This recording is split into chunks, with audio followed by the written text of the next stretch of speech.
Welcome to Chasing Rings Overtime. These fast break episodes are an extension of the main show, delivering quick-hitting takes, bold opinions, and analysis on the biggest stories and topics across sports.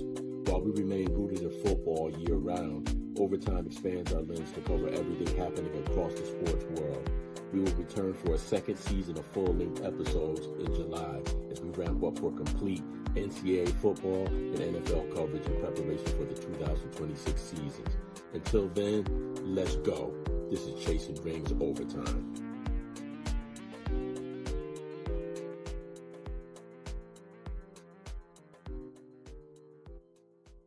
Welcome to another episode of Chasing Rings Overtime. Gentlemen, what's up? Hey, what's up, gents? It's good, y'all. All right, man. The gift that keeps on giving, Brendan Sorsby, this joker, thought he would go away, not of his own volition, but here we are. Incredibly, certainly one of the biggest stories in college football this offseason took another dramatic turn this week. Texas Tech quarterback Brendan Sorsby has been granted his eligibility for the 2026 season, fellas.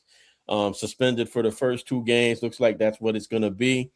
The NCAA, however, is going to appeal this. But interestingly enough, y'all know when the appeal is, right? The appeal date, February 27th. February 27th. Season will be over. Like, come on, man. This is Texas for you. Yeah, absolutely. And and it's no accident. It is no accident. Good old boys network. So this case is becoming much bigger than one player, though. Again, for those of you who may not have been keeping up with the story, Sorsby admitted to gambling and entered and completed a 35-day inpatient rehab program. Even though I will say, dude definitely has some issues. The stuff that he was betting on and the number of bets, he's definitely got a problem. 90 grand in bets. 90 grand. That's a lot of money. It's a lot of money. He argued that his situation should be viewed through the lens of treatment and recovery rather than solely punishment. And it looks like his lawyers did a damn good job of eating that case. The NCAA has maintained that gambling violations threaten the integrity of college athletics and has continued to fight the ruling. As I just mentioned, the next date to appeal this will be February 2027. And Mr. Sorsby, at that point in time, will be preparing for the NFL draft taking place a few months after that. So it won't hit him. Meanwhile, Texas Tech has strongly supported Sorsby, which we saw when the president wrote his public letter in defense of him, saying that certainly they have his back in so many words. They also argued that the NCAA's punishment does not align with its stated commitment to athlete well-being and mental health. Now they want to go to the student handbook on us. So, exactly, G. So now the debate has shifted. Should Brendan Sorsby be allowed to play to what does this mean for the future of NCAA enforcement? So the case touches on athletes' rights, gambling addiction, mental health, NCAA authority, all of the stuff that's kind of growing out of control in college sports. And regardless of where any of us stand on his eligibility, this outcome is going to be monumental for the future of college sports. Where do we even begin with this, man? I'm shocked that he won this case.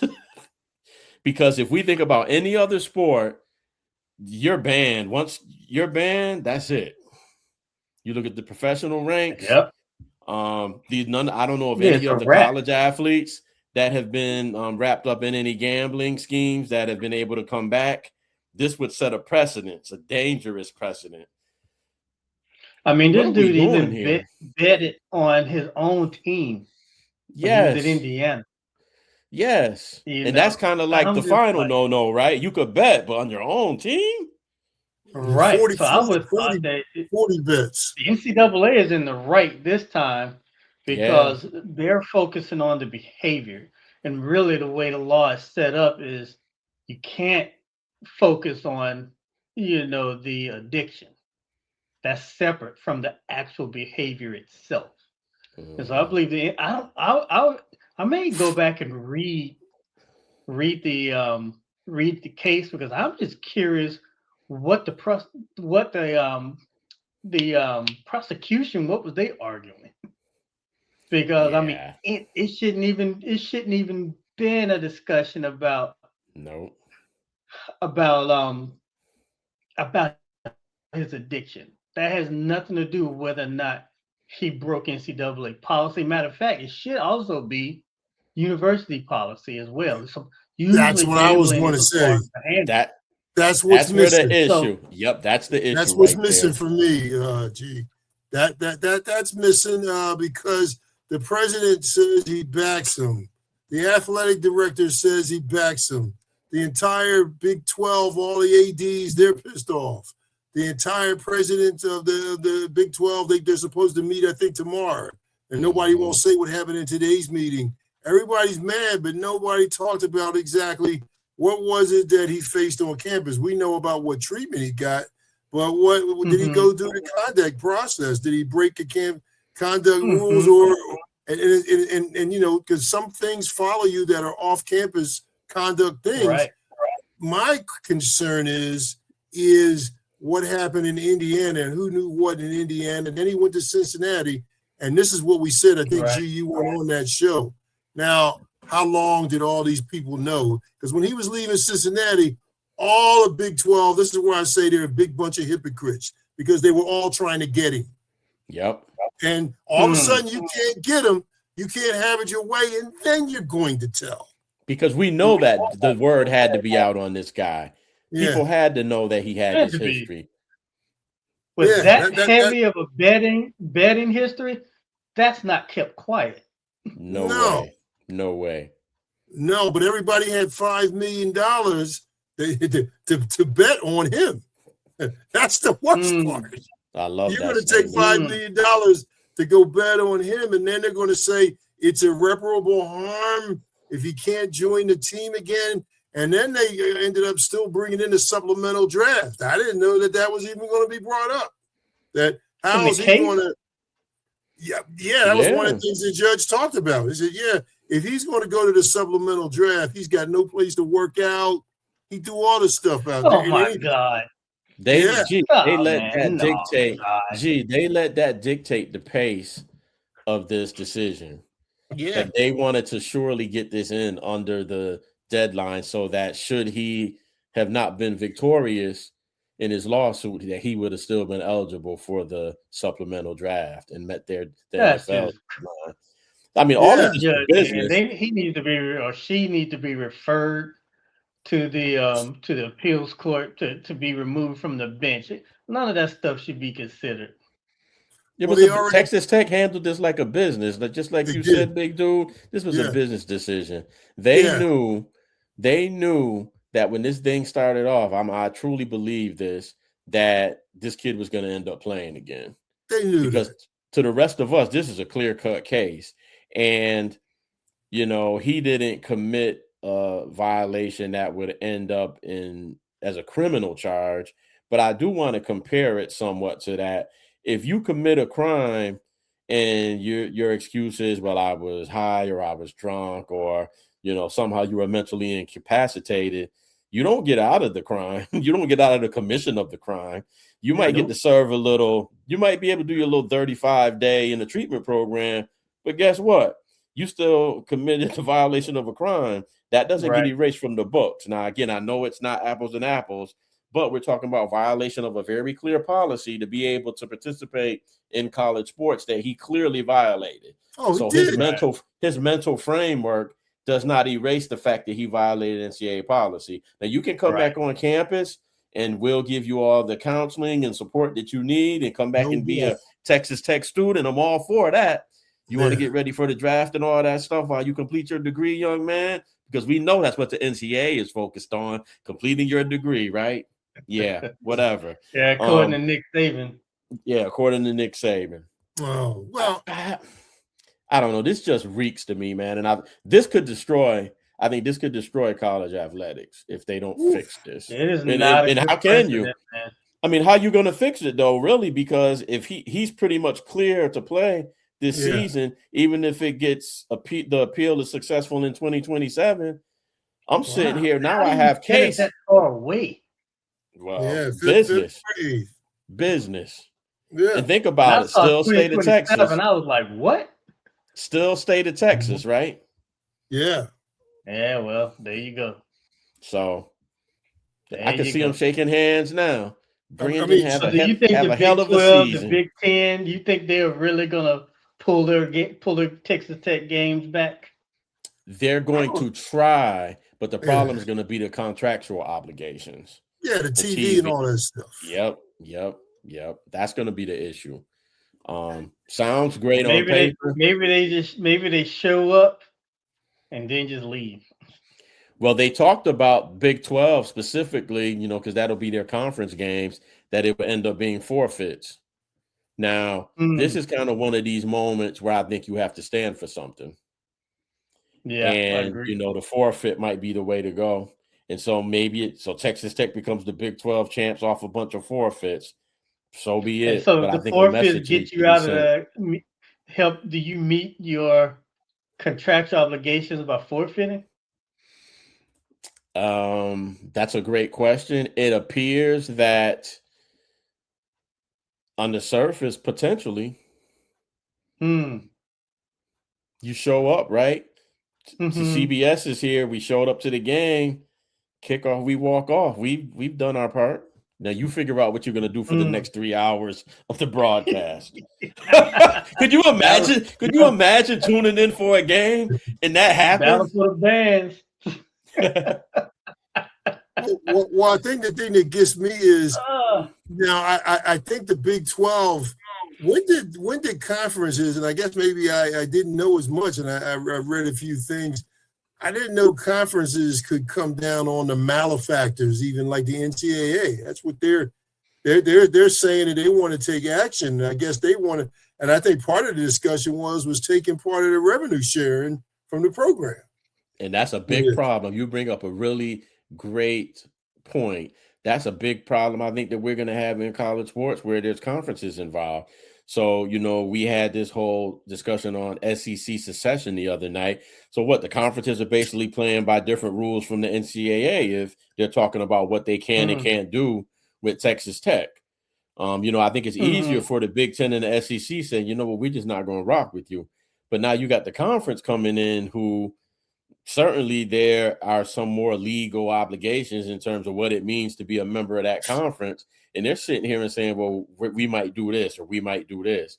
So, yeah, how much power? Well, who has the power? Because the NCAA damn sure doesn't have it, apparently. None.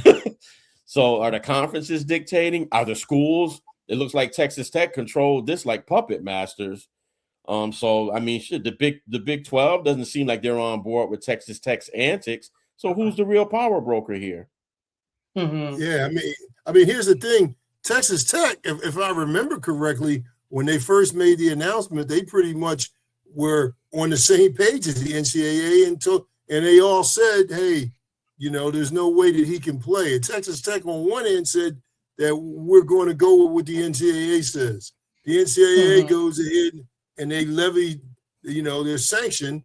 Then Texas Tech says, oh, we're going to appeal to the Texas court. So what happened there. You know what happened there, big dude. Them big hats came in to the president's conference room and was like, well, we gonna win this national championship. We gonna have to do something about Brendan. Hey, and just by chance, because FanDuel says Texas Tech is the favorites to win the Big 12 this year. Of course they are. Yeah, really. Texas Tech was not letting that opportunity slip through their hands. And think about the investment that Texas Tech has put into their athletic programs. The softball team, I'm just bringing them up because they're the most recent example, has been to the finals in the College World Series the last 2 years, come up short. But how all of a sudden do they become a powerhouse overnight in a sport that was dominated by 3-4 other schools? To the point that they're making repeat performances. Now we got a Texas Tech team they're the cream of the crop in the Big 12 by far. I mean, even though they played BYU, I guess was their closest competitor, those two institutions are miles apart in terms of the quality that they're putting on the football field. And no disrespect to BYU, they play really good ball, but Texas Tech is operating like a team that should be in the Big 10 or the SEC. I'm sorry. So let's be real about that.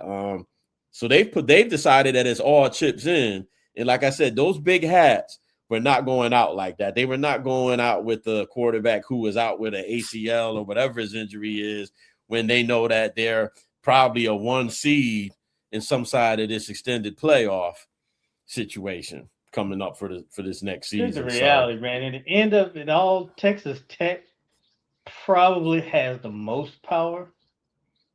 Yes. Because more than likely, when it comes to athletic eligibility, all of that is really managed through NCAA policy, which is essentially, conferences agreeing, which is essentially the presidents. So really, in the end, it comes down to Texas Tech's leadership in terms of who truly has the power.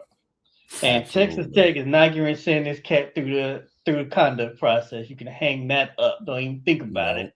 No. So this is just corruption at the highest level. I mean, 35 days. 35 days is not going to cure gambling. He's straight, right? 35 days. He don't want to gamble anymore.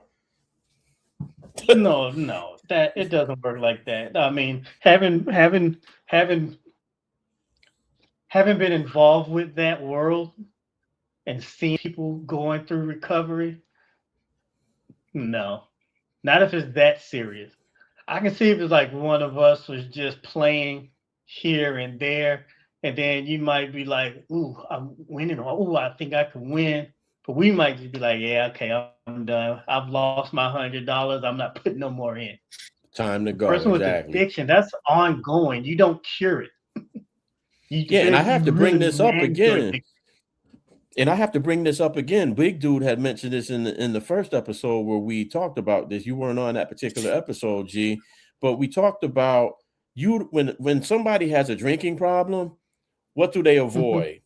Situations where people are drinking, they don't go in the bar, certainly, right? So this guy, and I know he gambles on other stuff, but sports gambling was at the epicenter of his addiction. Mm-hmm. So you're going to keep him in this sports environment where he actually can control outcomes. Right. That's just you're gonna give him all that NIL bag that's just waiting there for him to use to support his addiction. And like where you were going, when you don't cure addictions, you manage it for the rest of your life. Yeah. And you certainly can't be in position. It doesn't happen like that. And what's he gonna do because remember, they can gamble on other stuff. What are you gonna do when your teammates got his DraftKings app up next to the guy next to you in the locker room, got his DraftKings up betting on the NASCAR or something like that? Mm-hmm. Wow. You got these prediction markers. So I'm like, just access to the ability to gamble. I feel for the man, because if he doesn't get it under control, it can really come back and bite him. And I pray he doesn't get there. But this enabling isn't helping. I'm perfectly okay that if someone has, something mental health related that leads to behavior that has them lose a season, believe it or not, as long as you do it for anybody in that situation, you give them, once they're able to manage and they're in a place where they can manage their life and operate, knowing you're daily battling that addiction, giving them that extra year. As long as you do it for anybody, I'm okay with that. If that's what they're concerned about. But for this coming year, no, he should not be playing. I think even though he created this situation for himself, obviously, this is a serious level of exploitation, minimally, by Texas Tech. Oh, it's selfish. Get out. We have an opportunity, so they think, to compete for a national championship. And basically, this is just about winning. This isn't about the kids' welfare. Right. It's not about what's right with their policy, with NCAA regulations. This is totally about money and winning. And they're definitely going to be in the playoffs. Oh, absolutely, because they're gonna win their conference. I mean, they got a good chance at being undefeated going into the playoffs based on the conference they're in. So, and I think that let's talk about that for a minute. So the season unfolds.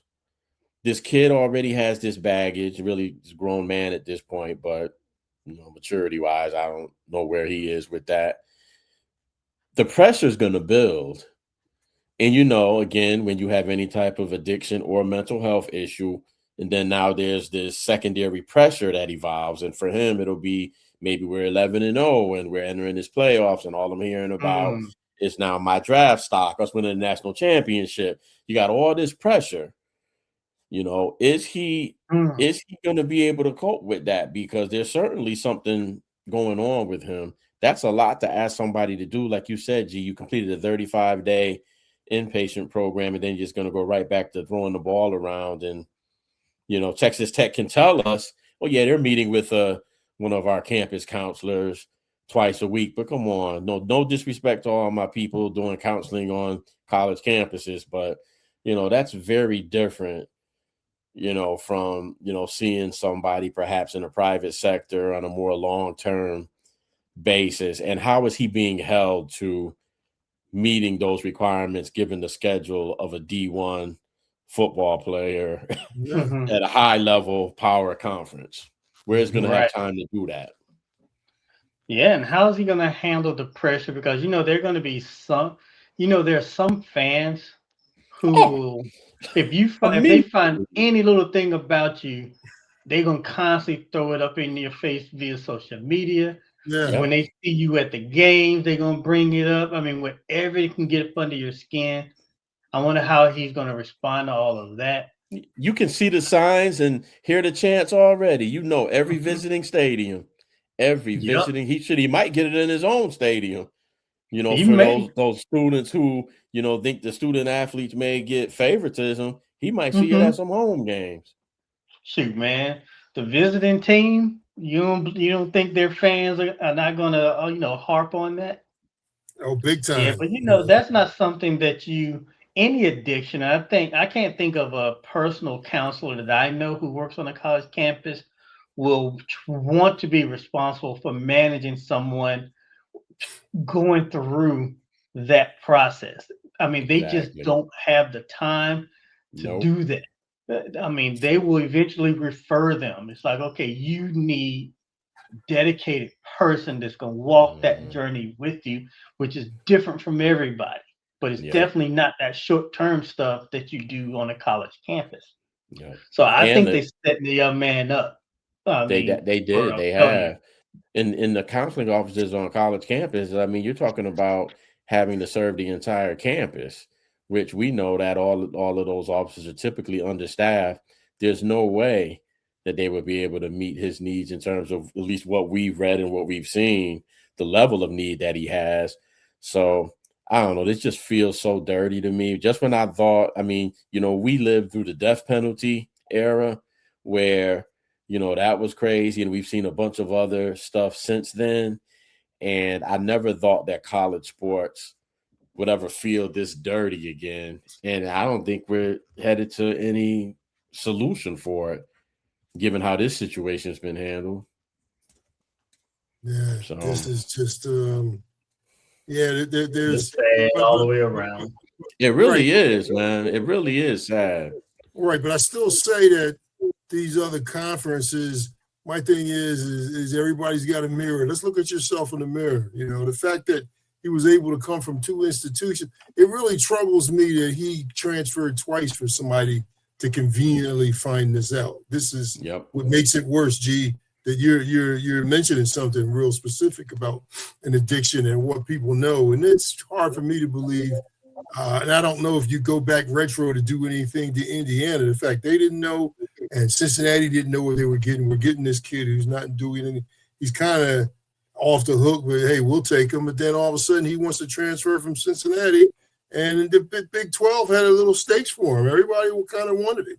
So all of a sudden everybody is it doesn't get what they want. They want to turn him in. I guess that's what makes it. That's the dirty part for me, I mean, and the Big 12 has been known. I did look up a few things on them. The NCAA did have close watch over them for possible tampering. So I don't know whether this is the same thing, did someone tamper? Okay, we're not going to get what My thing is, forget about getting mad about people. Trying to get them back is only wasting energy. It's really putting into the rules. What do these NCAA rules mean, and what does the NCAA mean these days? I think that's what you were saying, G. Where's their voice? Because I don't see where it is. You know, I look at these testimonies, Guru and G. I look at other stuff that I've seen on there, and they have these panelists and these folks all the way back. You know, as I said before, that folks who wanted to get involved with labor unions and all that. You know, and Huma, the linebacker from UCLA, all these guys and women that are there, they all are on a panel. But the NCAA is never on a panel at Congress because they think that they're going to try to make it better. We're going to answer to the NCAA and strengthen them. I think Congress found out that nobody is afraid anymore because somebody has more money. A rule is no longer a rule. It's now a suggestion, especially to the big hats, as Dr. Guru said. How long ago was the Big 12 being investigated? I think it might have been 2023. Oh, man. I missed that. Listen to what you said, big dude, too. It just makes me think even more about who were his suitors, because you have all of these conferences now want to be righteous. We're not going to play them. Yeah. We don't want them on our schedule. But you were probably just trying to get him 4 months ago. Right. And I'm sure that there's documentation to prove that you were in the chase for him. So, I mean, the whole thing, man. I mean, I'd feel better about this if college sports would just be real about what it truly has become. Right. I mean, let's not play anymore. Let's take the makeup off of it. You know, it is what it is. It's wild, wild west. It is semi-professional sports. If you, that's being nice about it. It's really professional sports. Under the guise that it's being sanctioned by an amateur association is the only thing amateur about it at this point. And then we can just all go on with our lives and we got to worry about whether anybody's cheating or, you know, tampering with play, whatever, all this nonsense, extra years, eligibility, all this crap. Just call it what it is. It's minor league professional football. It's a training ground for the NFL. CFL, I think people should consider more, as we mentioned, you know, whatever your next step is, this is a training ground. It's nothing, it's not about student first and the student athlete thing. That term to me no longer exists.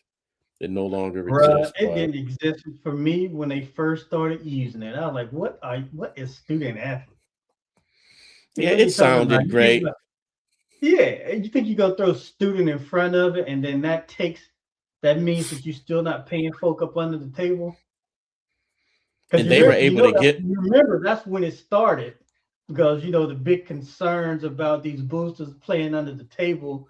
And so they started calling them student athletes when people were calling for, well, maybe they should be workers. You remember that? So that was early in those talks when the student athlete came. And I was like, what?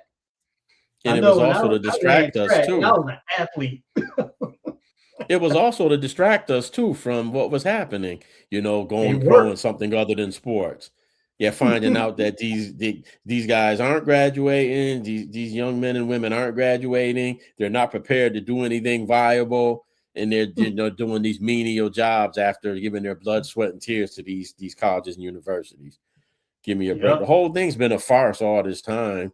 And, you know, I agree. I would love somebody that really knew what is taking place since the SMU death penalty in college sports, because I think SMU got caught, but we know that didn't stop.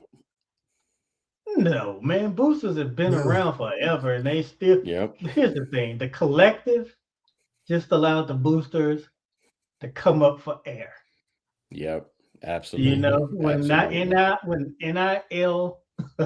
NIL was signed, the groundhog didn't see his shadow. And so everybody I love that. I love that. No, you did. 6 more weeks of backdoor payments. They're like, oh no, we can do the backdoor payments now. Guru, what did the coach say again? With the coach from LSU. Tell me what he said again. Oh, he said I should do it in his voice, but I'm not going to try it. Ed Orgeron said the only difference between then and now only difference between then and now, we were bringing the money through the back door. Now we're bringing it right through the front door. Yeah, that's real talk. Sad, man. Oh, sad. God. I like anyway, him. I like him too, man. I think he got a raw deal. I'm glad that he's at least back on their staff. I think that'll be a good addition to Kiffin's staff. But I thought he got robbed at USC. Hey, no, absolutely. But hey, we have every time we think we're done with this Brendan Sorsby situation, we certainly are not. So I'm quite sure this is not the last that we've heard of this, even though it looks like he's going to have a season. So maybe we'll poke at him throughout his season. But on the real, best of luck to him in his season, and we'll see what happens with this. And that's it for this episode of Chasing Rings Overtime. And until next time, see ya later.